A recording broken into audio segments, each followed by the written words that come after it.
This is a review for the pocket knife here. It's a company name FORESAIL. Pretty good weight to it. On a good spring loaded. Let's see here. It says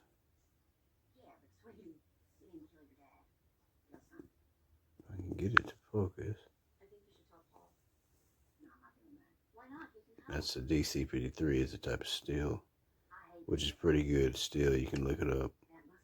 Some more on the high end of it's a cold die cast tough steel.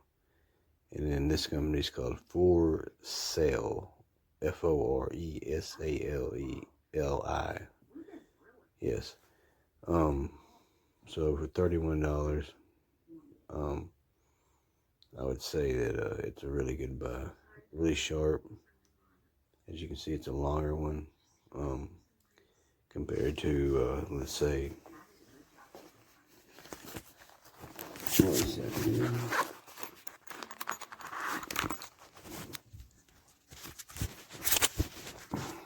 Compared to so this is your regular, well, not regular, but as you see the size of that one, and then you see the size of that one there.